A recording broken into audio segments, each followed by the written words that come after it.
কুমিল্লার মেঘনায় যৌথ বাহিনীর অভিযানে বিপুল পরিমাণ মাদকসহ গ্রেপ্তার ৫। হোমনা সেনা ক্যাম্পের দায়িত্বপ্রাপ্ত ক্যাপ্টেন ওবায়দুল এবং মেঘনা থানার ভারপ্রাপ্ত কর্মকর্তা ওসি আব্দুল জলিলের নেতৃত্বে অভিযান পরিচালনা করে বিপুল পরিমাণ মাদকসহ নগদ টাকা ও ভারতীয় রুপি জব্দ করা হয়। অভিযানে সেনাবাহিনীর ৪৫ জন সদস্য এবং পুলিশের ১২ জন সদস্য অংশ নেন। সোমবার মধ্যরাত উপজেলার লুটেচর ইউনিয়নের নয়া মোহাম্মদ গ্রামে বাগাবাড়ি এলাকায় এ অভিযান পরিচালনা করা হয়।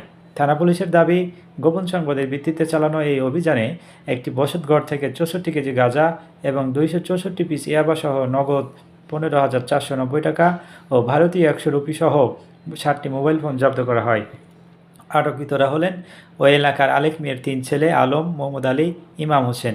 এছাড়াও আলমের স্ত্রী হাসনারা এবং আব্দুস সাত্তারের মেয়ে রাজিয়া বেগমকে আটক করা হয় বলে জানান থানা পুলিশ।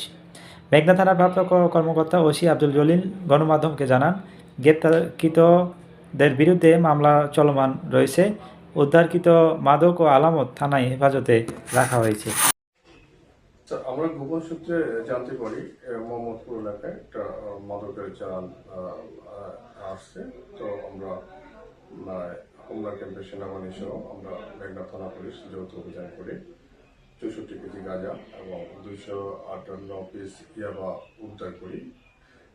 ৩ জন পুরুষ এবং ২ জন মহিলাকে তাদের কাছ থেকে আমরা এই মামলাগুলো উদ্ধার করি।